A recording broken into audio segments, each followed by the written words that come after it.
Welcome to Operational Harmony, Balancing Business and Mental Well-Being, a podcast with honest discussions about professional life and mental well-being in a natural conversational way. Your host is Nikki, founder of Nikki's Office, where she supports entrepreneurs through operations, systems, and strategy. And now, let's hear from our guest. Hi, Nikki. It's great to be here. My name is Glen Poulos, and I'm really happy about being on the show today. Looking forward to our conversation. Okay. So you have a big story to talk about. So from what I understand, it starts with your first business. So how did that get started? So I failed out of the government in the early 80s. My boss told me I was working too hard and said I should go get a job in sales. So in the mid 80s, I went and got a job in sales. And I noticed that the sales guys were doing really well. I started to do well. And I noticed the owners were doing even better than me. And I thought, hey, if I could just get to a point where I owned the company, I would get paid when I sell, I would get paid when they sell. And so I approached the owners about splitting off a little bit of their business and allowing me to create a startup and entrepreneur a bit, as they say. And they kind of turned me down. And so I decided to tender my resignation and go out on my own. And that was in 1991. And I did that so that I could start the sales company similar to what they were doing, similar kinds of products and what have you. And the model's tried and true, basically an importer of products from around the world. And I set that company up in 1991 and ran it successfully for 15 years and sold it in the early 2000s. And then I got a chance to set up another company, which I'm happy to talk about as well. Yeah. Are you in Chicago? So no, yes, I'm in actually Orlando right now. Okay. So my first company, I was born and raised in the Southern Ontario region of Canada near Toronto and Niagara Falls when I was a kid. And my first two businesses were set up and based out of Toronto. And I started my second company in 2007 and sold it in 2022. And when I decided I was going to start another company, I decided actually that it was probably easier to buy a business and grow it than it was to start another one at my age, right? Mm-hmm. And I said, if I'm going to do it, I'm going to see if I can do it in a warmer climate and a better business environment. So I picked Florida. And so I was able to get my E2 visa as a Canadian, and which allows you to live in the U.S. for 5 years. And as long as you own a business and employ Americans, you can live in the U.S. and earn money and what have you, right? So I moved to Florida last year, and I do go back and forth, but I live in Orlando. And and first two companies were in the Canada and served mainly Canadian customers in the telecom space. And when the business I bought in Florida was a similar kind of business, buying products from around the world and selling them in the US, but our customers are utilities that are building the power grid. So large utility companies that generate and distribute electricity. Those are my customers nowadays. And that's what I'm doing. Okay. So I lived in Syracuse a couple different times in my life, which is right near, or as far as I remember, it's very close to Niagara Falls on the U.S. side of the border. Very close. Yeah, it's just about an hour away on both sides of the border. Yeah. Yeah. I decided I didn't like that much snow. Too much snow. That lake effect snow is awful. Yeah, and I live on the other side. So Buffalo really got hammered. We didn't actually get it quite as bad. Well, Buffalo gets hammered. Yeah. Syracuse gets it slightly less than Buffalo, but because good God, I don't want to move to Buffalo ever. But Syracuse gets it just not as bad, but just right on up there. Buffalo gets 20 inches. Syracuse got 15 to 16 inches. Yeah. You're still pretty upset that there's that much snow on the ground. Absolutely. Yeah. But I also don't talk to any of the relatives that live in Syracuse anymore, so that's fine.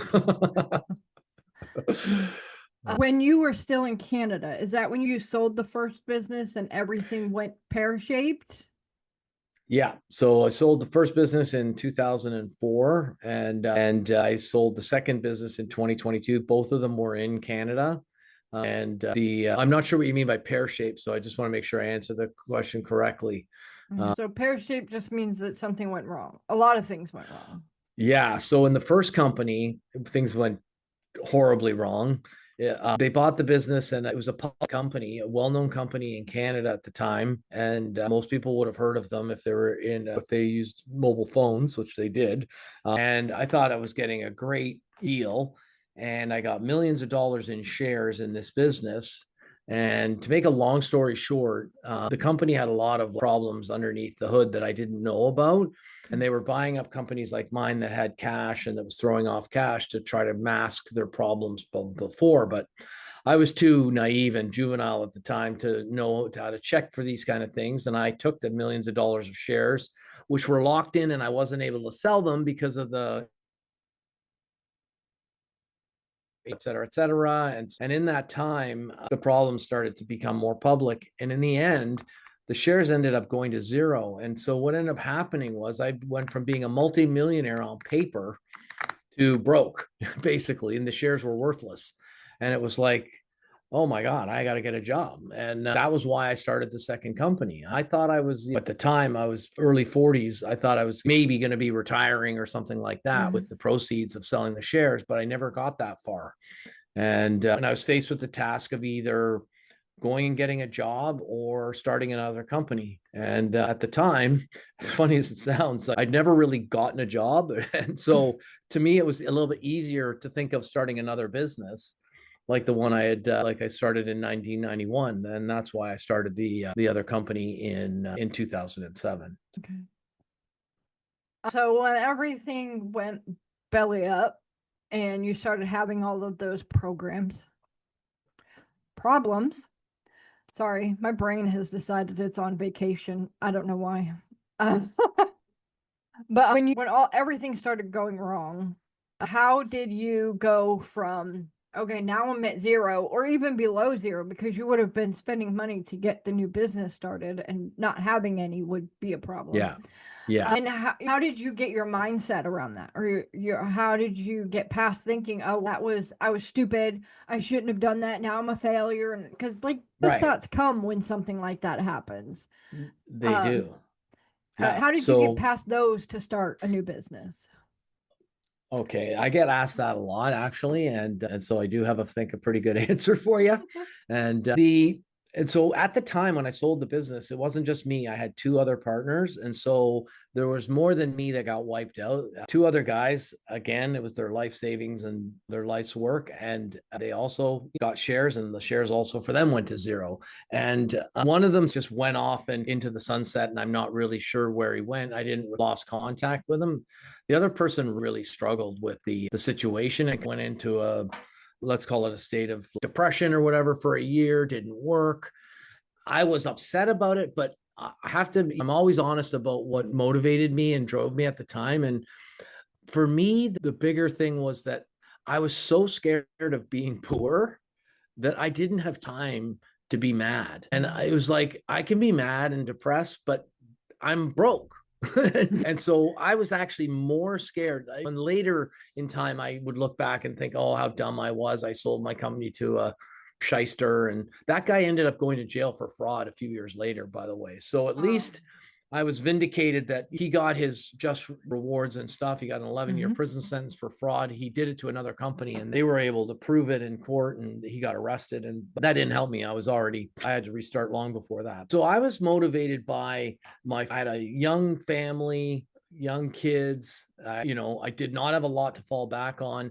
And honestly, I was driven by pure fear. And it was like, I got to get going. You got to either get a job or I got to start another company. And I have no time. So in order to do it, because I did start that second company from scratch, I pulled money out of in Canada, we call it an RSP. You guys, I think, call it a 401k or a retirement fund, basically, right? Where it's registered funds and you're not supposed to take them out early, that kind of a thing. But I paid the penalty. I removed some money so that I could hire a few key guys, a few key salesmen that I thought I needed.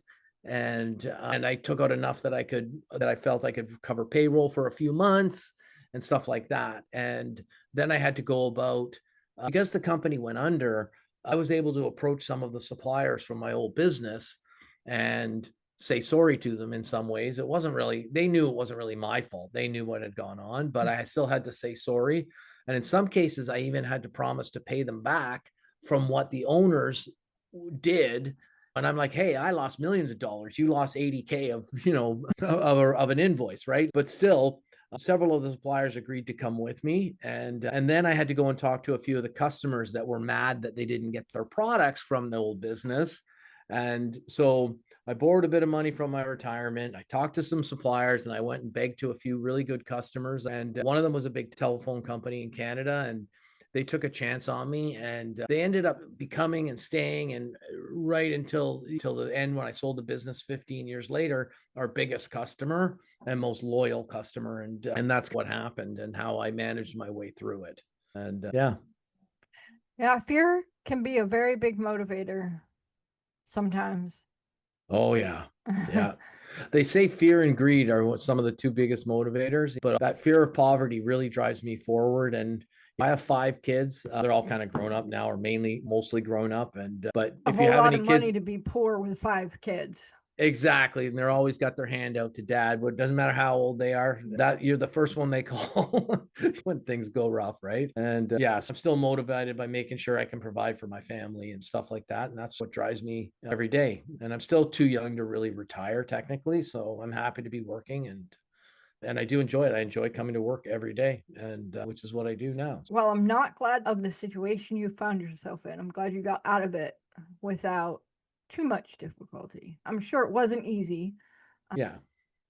Yeah. Compared to how the other people reacted, I kind of got off emotionally. I kind of got off easy, and it was a slow burn. Over the years, I kind of felt dumb and got off, but I never really had a lot of time to reflect back on it because I was so busy working on the new thing, and it was a positive force in my life. And eventually, fairly early on, I started to make a little money here and take a paycheck, and I just stopped thinking about it. And I'm like, and my mom had this saying, don't focus on what you lose, focus on what you get to keep, right? And because that's all that matters, right? When it's gone, in a few years, you won't, it's not like you're going to think about it. You won't even remember it. Right.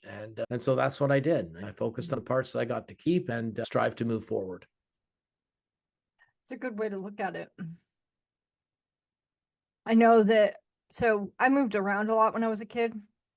My mom liked to chase the Navy guys. So we had to go to different Navy ports. But one of the things that we did was, my mom was not the best mom, but you know how a lot of people care who their kids' friends are? Yeah. Oh, you can't be friends with Susie Shoemaker because she's a shoemaker. We're not friends with that type of.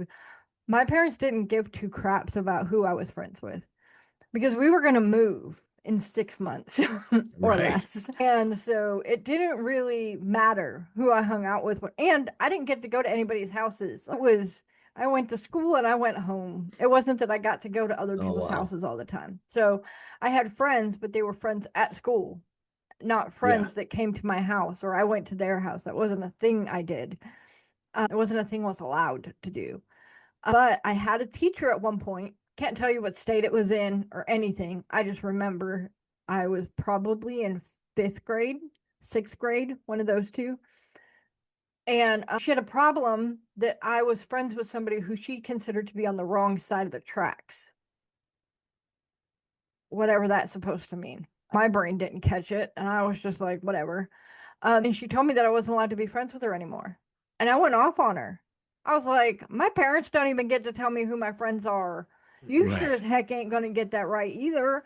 And I'm the blunt person. I'm going to tell you how it is. I'm not going to say, oh, you look fat today, because that's insulting. And I have manners, right?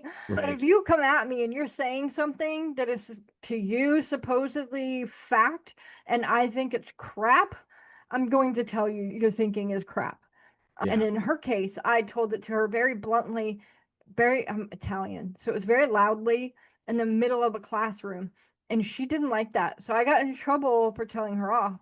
But when they went to my parents, were like, yeah, she's right. We don't get to pick her friends. Why do you think you do? Like, leave her alone. We'll be gone soon anyway. Yeah. I went to 20 different elementary schools, 2 different middle schools, and 1 high school. So I moved around a lot. Somebody thinking that they could decide who I could be friends with was complete nonsense. Because the rule was, once we left a place, we were gone. You didn't get to write back to your friends and keep in touch. No, they're not your friends anymore. We're not there anymore. So now, unfortunately, as an adult, I have moved a bunch on my own. And anytime I move, I have to remember that I don't have to cut everybody off where it just was. That I can still talk to them, because my brain automatically kind of goes into that. I don't live there anymore, so I don't talk to them anymore. Because it was what we did when we were growing up.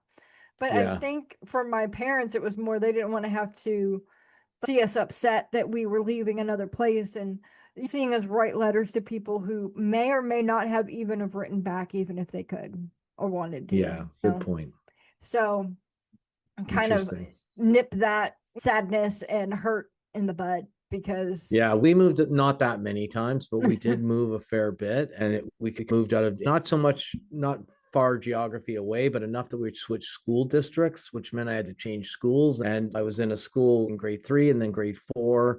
And then in grade 5, we moved. In grade 6, we moved. And then 7 and 8, I was in a school. And then grade 9, and then grade 10 and 11 and 12, we were in. But it was like 5 or 6 or 7 schools. But it was all different school districts. And the hardest part for me over time was that it became harder and harder to form permanent relationships, because like up to 0 to grade 3, they were permanent lifetimes. I knew them my whole life on the same street. They lived next door, across the road, blah, blah, blah.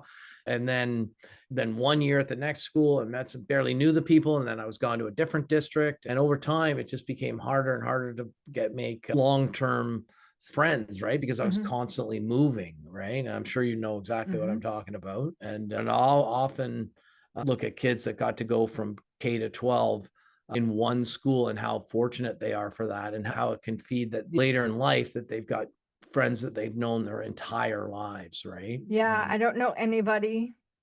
I'm still friends with one person that I went to 9th grade with, and then she went to a different school but stayed in the same area, and we were friends for the entirety of high school and a little bit beyond. But she's on my Facebook, but I don't ever talk to her, so it's not like it's a close relationship. But other than that, most of the people that I've moved away from, I don't tend to talk to them. It's not because I don't feel like I want to. It's just I had that drilled into my head as a kid, is once you leave a place, you're gone. Leave people alone. They don't want to be bothered with your day. And so once you hear that enough, especially because sometimes it wasn't that we moved to an entirely different state, right? We moved to a different school district. And we could have gone back over to a park near where they were to play for a day or whatever. But that wasn't something my parents were going to do. Wasn't like my parents were not let's all go to the park today and we'll all have our kids there so they can play together. That was not my parents in any way, shape, or form. They didn't do that. Not my mom, not my stepdad, that's not something they did. And so I learned from a very early age that once you move, that's it. You don't talk to that person anymore, because they have a daily life to go live, and you should, respect that type thing. Now I see it more as, now I've been to all these different places, and sure, I'd like to still be talking to all those people, but can you imagine keeping up with the 2 or 3 friends you've met in each state or country that you've been? No, thank you. Impossible. Yeah. I have been to or lived in every state in the U.S. except for Alaska and Hawaii. If I was friends with even one person from each state that I spent time in, that would be too many people. I wouldn't have time for that. Need a database for that. And you're not supposed to use your CRM just to keep in touch with friends. That's supposed to be for customers. Yeah, exactly. That's what I was just going to say next. But so the business you got after everything went to pear shape, that was still in Canada? It was, yeah. It was right where I was working. We did sell a little bit into the US, but mainly our customers were large Canadian mobile wireless carriers. So people that offered cell phone service, and we sold them products to help them build the wireless network. We didn't sell the cell phones. We sold the network, the antennas, everything up on the cell phone towers. That's the stuff we sold. And we also helped them build systems that made cell phones work indoors. When we were can you hear me now? Can you hear me now? We were the people that sold the equipment so that the answer could be yes. And that's pretty much what we did. And it was literally across the road from the old business. Okay. So the second company, how long do you think it took you to become profitable? We ran pretty lean in that first year, but we were I don't think we were ever not profitable. There was myself and my partner, and within a very short period of time, we were taking a small wage. And by the end of the first year, we had a benefits program. We had quite a few employees. We had a building. We didn't own the building, but we had a warehouse and an office, and we'd hired people across Canada. And like the first year, I think we did between $1 and $2 million worth of sales. But the second year we did like $1 million. And that was more than enough. The company was running nice and healthy. When we sold it in 2022, our top line revenue was 84 million. So we grew up from 1 or 2 million to 80 million in 15 years. Nice. And so we were lucky, and I guess we did some things right, and we treated the customers. The customers appreciated us, and we ended up doing very well on the second one. And so it was a gift from God, for what happened on the last one, make up for it, right? And I'm not saying I was owed it, but it was nice the way it worked out. And of course, in the end, I kind of was happier, right? Because I was kind of happier with the results of the second one than the first one, and so it was good. Is there anything you think you did? You probably did some things different just because you figured out it was smarter. But when you started that second company, what do you think made you so profitable right off the beginning? What are some of the things you did? So I'll answer the profit piece in a second, but what made us different was at the end of the first one, I had this feeling it's very now it's so many years later that it's hard for me to be specific about it, but that we weren't putting the customer first, and we were, what I say, not a pleasure to do business with, right? And so when I started the second company, I even named it with my initials. My Glen Poulos is my name, and I called it, and I borrowed a vowel to make a word. So GAP, I came up with the name Gap Wireless, and that was the name of the company, right? And I said, when I start Gap Wireless, I said, from the ground up, I'm going to build this business where our number one focus is to always be a pleasure to do business with. And so everything we're going to do is around the fact that, is this something the customer is going to appreciate the way we do it or not, right? And a lot of people are like, oh, what do you mean by that? And everyone's a pleasure. And I'm like, no, that's not true. We had competitors that were very profitable and very successful, but they were famously not a pleasure to do business with, right? And they were proud of it. There's plenty of people who fall into that. And we were of the mind that we're not going to put in voicemail systems that are going to pick up automated attendance. So when you phone our phone, someone always answers the phone. If they transfer you and it goes to voicemail or whatever, and you try to zero out, and I don't know if you've ever been on a company and you go 00000, and you just hit zero like 6 times, and because you don't want to listen to what they got to say or whatever. We had the thing programmed that if you went 000 3 times or more, it went straight to my phone, and if it didn't ring if I wasn't at my desk, it rang my cell phone. So they would get the owner of the company when they were mad and we're hitting 000, right? And they're like, oh, I don't know if you can help me, blah, blah, blah, whatever. I said, I'm the owner of the company, so if I can't help you, I'm not sure who can, right? And they're like, you're the owner? And they're like, I didn't know if I was going to get the owner. And I go, that's what happens when you hit 000 at Gap Wireless, right? I would love to be able to do that with a lot of different places that I call. Because I absolutely detest, especially if we're going into banking, trying to get that robot to put you through to a person. I sound like an enraged buffoon, but I made you a person. Talk to an agent. Person. I don't understand what you mean. And so I tried to, and right up until the end, customers acknowledged it. Just the way we did everything. We had another thing. It's like, okay, so give me another example of what makes you different than others. So we created a system where anyone in the company, whether it was a guy that was packing boxes in the warehouse or the CEO, each person at their level had a value, a dollar value. And the lowest person, the lowest level, clerks and things, had $100 limit, and everyone had $100 or more. And if a customer showed up or called or presented themselves in any way and had a complaint, and you could solve the problem for the dollar value on your limit, then you had to solve the problem yourself and not try to go, let me talk to my boss, right? So let's say the guy showed up at the back warehouse. He had 2 widgets. One of the widgets he said it was missing. They were $40 each. He was mad. He said, look, I'm sorry. I got to my site. I ordered 2 widgets. Only one was in the box.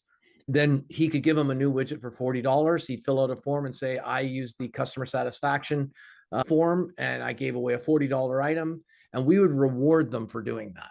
So that was another way we did it. And of course, later in life, we also added things like where we added all the weights to everything in our business and the boxes. And we knew if a guy ordered like 19 widgets, that the box would weigh like 27.2 pounds, right? And then we would weigh the boxes. And so when people say, oh, it showed up and it only had 6 of the 12 in it, we're like, the box weighed 27 pounds and half of them would have only weighed. So, and then they're like, oh yeah, they fell out the back. We found them. And so we weren't dumb, right? We wouldn't just give stuff away. Yeah. But, or if someone says, hey, I ordered overnight shipping, it took 2 days, we refund the shipping. That's something, a decision someone could make on the spot.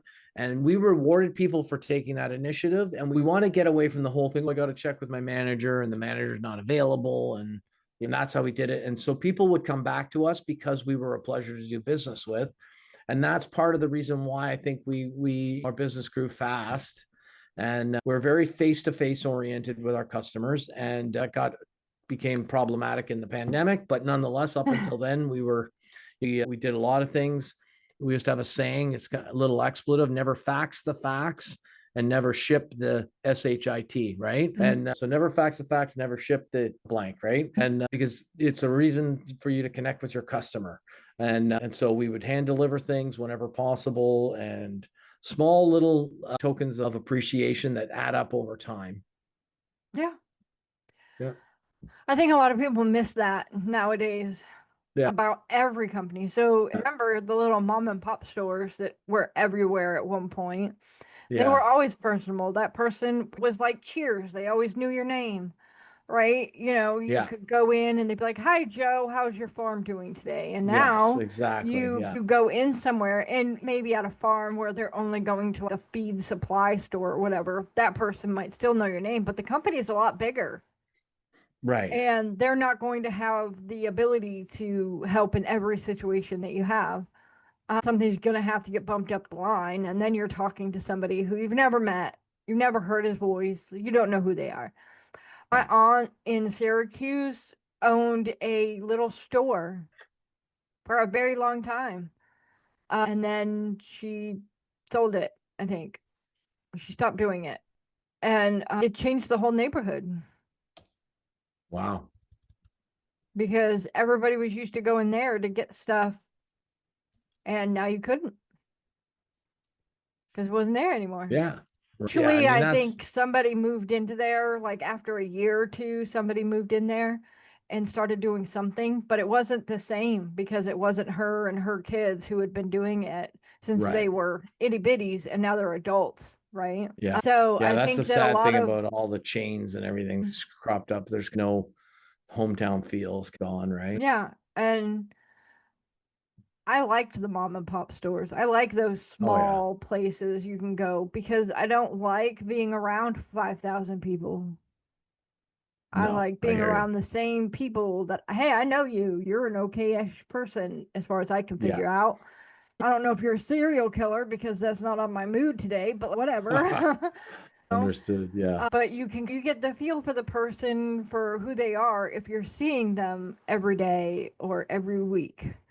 Nowadays, you go to Walmart and that person you met last week got fired yesterday. So now you've got a new person, and there'll be a new person in 2 weeks or whatever. Exactly. Yeah.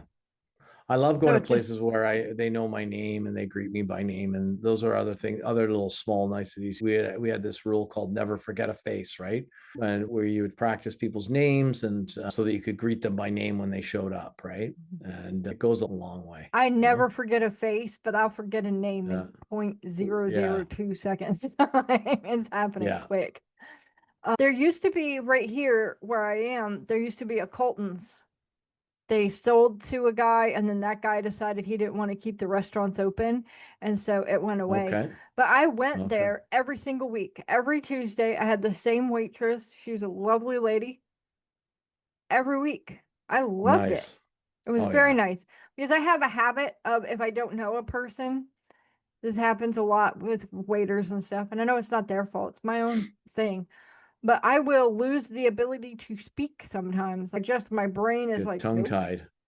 Yeah. We're not talking to this person. We don't know them. I don't know what happens. All I know is I can try, but nothing's coming out of my mouth. And so I would always be with a friend, and she would just look at me, and I'd just be like, She would be like, okay, I'll order. It's fine. Because I would tell her what I wanted before the waitress came over, just in case. And to be quite honest, it happened every once on a blue moon with the lady I did know as well. It would just be I couldn't do it.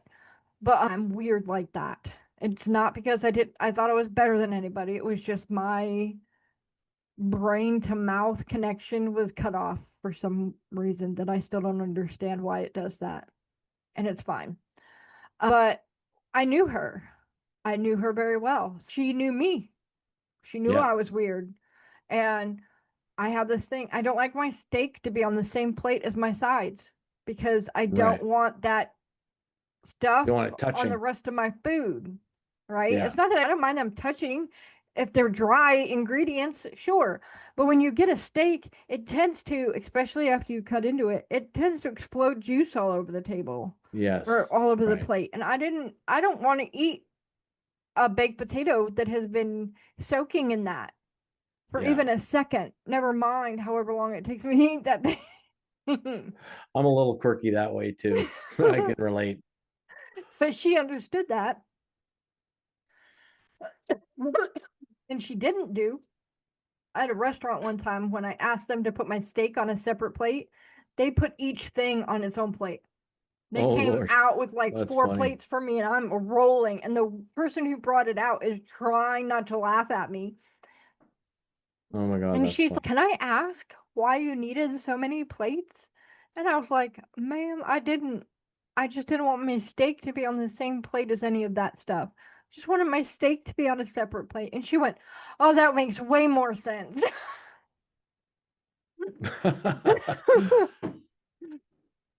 But the waiter had misunderstood me and just decided to put everything on its own plate. And I'm just like, there's not enough room on this table for how many plates you just brought me. Stop it. That's funny. But when you go somewhere all the time, the person knows you. I wouldn't even have to say no ice in my soda because she already remembered. I wouldn't have to say put my steak on a separate plate. She already remembered, right?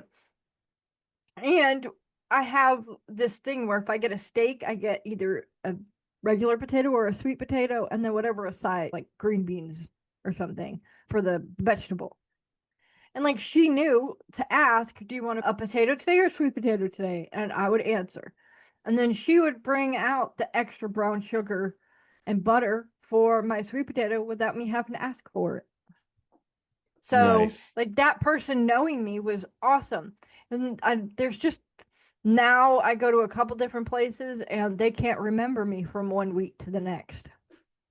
Yeah, exactly. At all. Even if you're there the next day or the day before kind of thing, right? And I think I was at Colton's every day for a year before they closed because I leave the house on Tuesdays and that's when I would go to the restaurant and they knew me. They knew what booth I wanted. Because that's awesome. I don't want people walking up behind me. So there's certain booths I like better than others. And so it would be fine. And so it was great. But now you have to deal with, and Colton's is a big chain, but because I'd been going to them, that one waitress knew me. Yeah. On the other hand, I go now sometimes to a different steak place. And I can't remember the name of it, which is why I'm not naming it. Not because I care that they know I'm going. But I never know who my waitress or waiter is going to be. It's way louder in there. Things like that do bother me. But I have to tell them I don't want ice in my drink. I have to tell them to put the steak on a separate plate. And doing that gets very frustrating very quickly. For sure. I have been here enough that if you would give me the same waitress, she would know this by now, and I wouldn't have to keep mentioning it every time. Especially since sometimes I forget to mention that there should be no ice in my drink. It's not that I don't want it cold, because it comes out cold anyway, but I don't want it watered down by ice. And that's what happens when you put ice in your drink. Absolutely. So I know I got on a little tangent there about that. No, but that's okay. I hear you. That's what customer service is all about. That's what we're talking about. Being able to go to one person who you're like, hey, I've seen this person a bunch, And I know that if I talk to them, they can handle it. That's huge in a business nowadays. Yeah. Exactly. They know because I'm not a lot going of to get companies shuffled don't get around their and people to do that. They're just like, no, you can't handle that problem. You have to hand it off to a manager, and they have to hand it off to a manager. And by the time it's over, everybody's pissed. Another minor thing I do is I always had candy jars at the front desk for anyone that came in, right? And so when I bought this business in Florida and I came down and I, got some Tootsie Rolls and Jolly Ranchers and things like that, put them in candy. Everyone's like, why are you doing that, right? And they're like, oh, the FedEx guys are going to take it. I go, I want the FedEx guys to want to come to my office and treat me nice. And when they can have a Hershey's chocolate, and they're always, and nowadays they're like, oh, we love coming here because we get a Hershey's nugget or whatever, right? And people are like, that's a waste or whatever, but you don't understand. It's 2:00 in the afternoon and a guy shows up to 20 businesses and we're the only ones that have chocolate nuggets. Trust me, it makes a huge difference. And what costs $12 a month for candy? Come on. And these are all just small little things you just systematically build in, right? And it's actually caring about the people who are coming in. Like, they may be going through something, and maybe that little bit of sugar will mean, that they get sugar. That means, hey, look, I'm not as hungry as I was a minute ago, so maybe I'm not going to get hangry at you and start screaming at you because you're not doing what I need you to do. That's another key. That's why we always have cookies in the cafeteria as well and stuff. So if someone's having a bit of a hangry moment, they can go and have a couple of some snack bars or stuff like that, or some cookies and things like that. And again, small price to pay, huge benefit, and always paid off. And it's important for customers to feel like they're important. I know that the people I work with know that they're important to me, but I don't give them candy because none of them live anywhere near me. That's okay. I'm not mailing candy. What I did do though for Christmas is the guy that I've worked with the longest, I sent him a t-shirt. There you go. That's nice. It's a very nice thing, except the t-shirt said on it, if at first you don't succeed, try doing it the way Nikki told you to do it. Oh, yeah. I have one of those from my wife. Yep. I was like, I saw that on Amazon as I was looking at gift ideas for some other people, and I was like, I wasn't planning on getting him a Christmas gift, but now I have to. And so once he got it and he called me, he was laughing his butt off. He was like, I can't believe you said that to me. And I'm like, I can. That's hilarious. So, are there any final, I don't want to say it like that. That was like, oh yeah, we're about to take you over to the revolver. Put you out to pasture. No, I just enjoyed the conversation, and I always usually drop a little hint about my book, Never Sit in the Lobby, which is 57 tips I've learned over the last 40 years. And so if anyone's interested in learning more about my ideas and stuff, and if anyone wants to connect with me on discuss any of these ideas more, or challenge me, or get more advice or whatever, LinkedIn is a great way to connect with me because I'm very active on LinkedIn every day. And I'm a top voice on LinkedIn because I contribute a lot, and happy to connect with any of your audience and discuss, topics of mutual concern.